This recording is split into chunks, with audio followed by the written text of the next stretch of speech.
All right, Gary P. Welcome to Kerrville. Good to be here. Yeah, good to be here at the Hunt store. At the Hunt store, where the rich people live. Absolutely. In Hunt, Texas, where the rich people live. But we are proud and honored to have you here tonight to kick off the Legends Music Series. And I want you to know, because of the success of this is sold out tonight here. And those are my two favorite words in the English language. Absolutely, mine. Sold out. Sold out. So what are your first impressions of... you've been here before. Well, I've been here because I stop here at the Hunt store every time I come through this area because it's one of the things to do when you come to Hunt. Yeah, and over the years, it's, going out to the trail ride out at the Fisher Ranch and down the road. And so we're always stop here and just say hello and get a soda pop. Gary's written a song that he's got a lot of hits that he's written, actually, and a bunch of classics that matter. And were you in Austin before I was? Well, I think probably you might have been in Borneo when I arrived.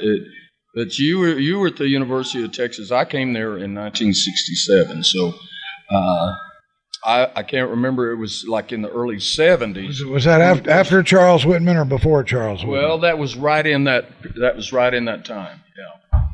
Well, then I was in Austin well before you were, but I wasn't performing. I've always wondered and debated and questioned and asked exactly what year that happened, because I thought I remembered it being that summer of 1967 because I was in Ruidoso, New Mexico at a Paul Revere and the Raiders concert.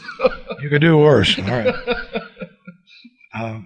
One of the best shows I've ever seen. I think I found Paul Revere in my soup recently. There was one point you were just making about.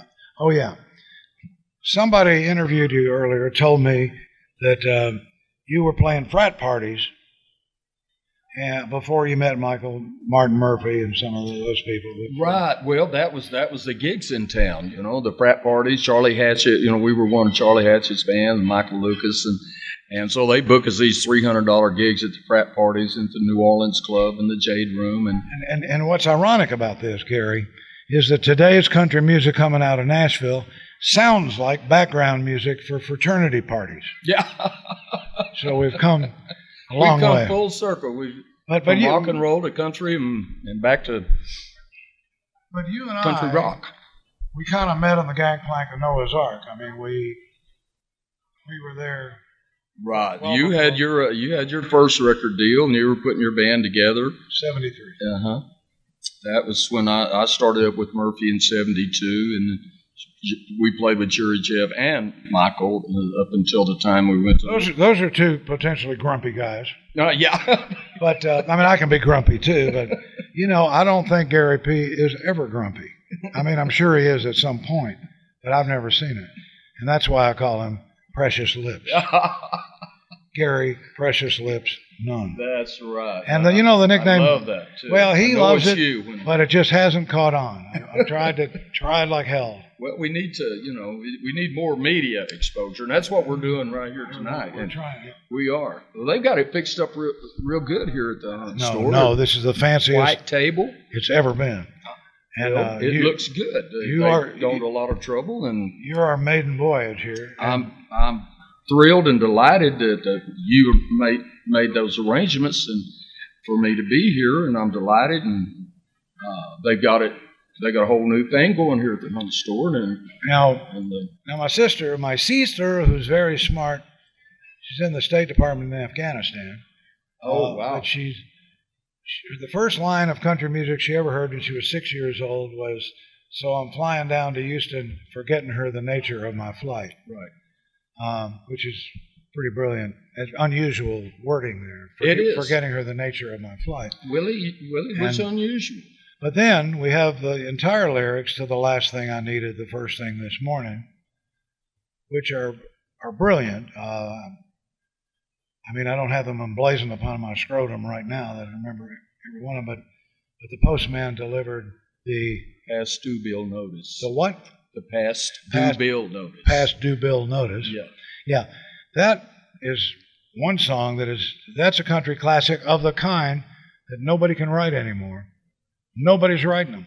I mean, that I can see. Well, I'm talking about all of us. We were lucky on that deal, and Willie, interpreted it he did a great job. perfectly.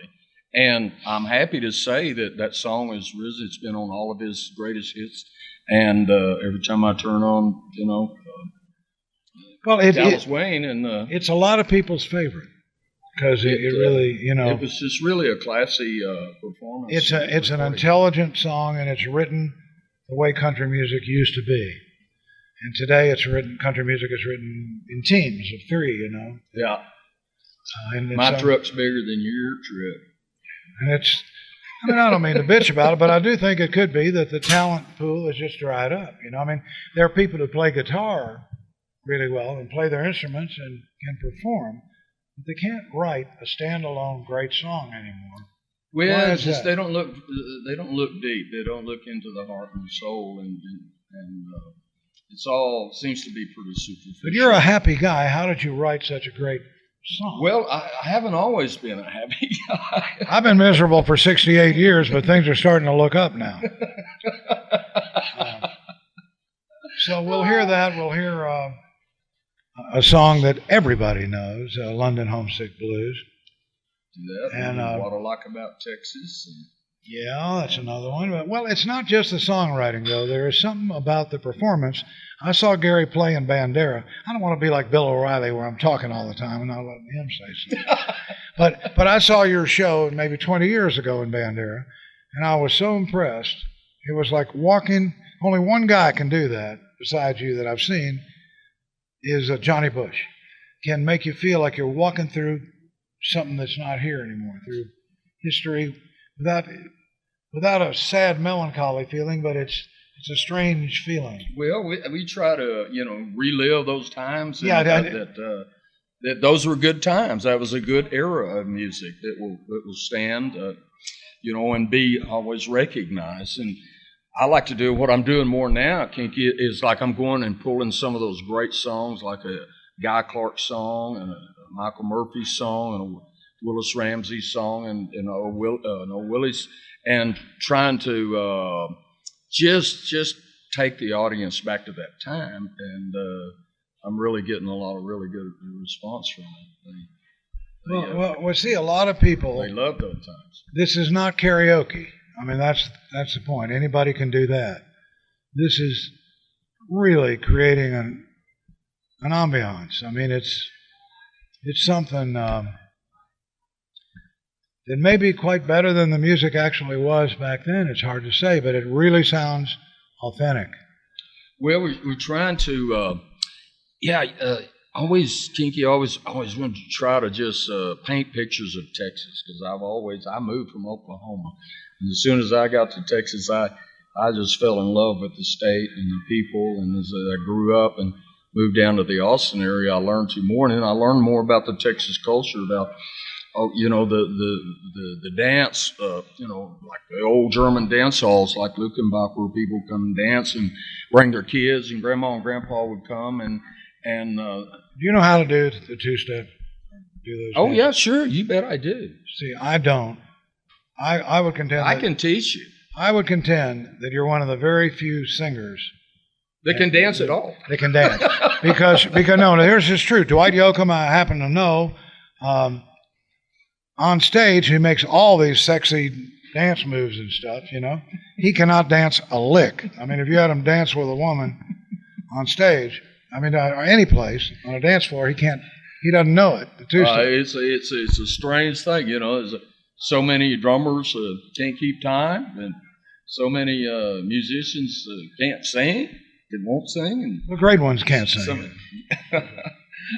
Well, they won't sing harmony. They don't sing; they just play instruments. And but there's a lot of. Now, what do you think about Austin now? I call it Dallas with guitars. Yeah. Are you finding that too? That sounds good. I hate to trash Austin. I'm just saying every place has a window in time, and now it seems to be the people coming down. Well, it's just hipsterville over there. And they're not from California. They may be from California, but they're not the colorful characters that are out there that are coming to Austin. I mean, we're getting the skinny trust fund, high tech people, and we just got our cowboy hats and our boots, and we just stick with it.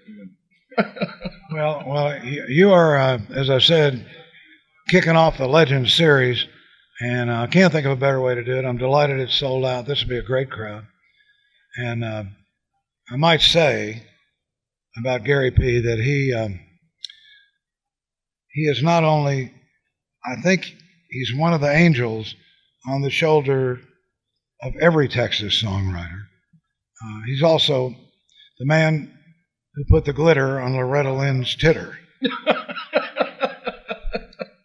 So good luck tonight, and you won't need it, but we're looking for a good show here at the Hunt Stores, where the rich people live. There you go. Wouldn't have it any other way.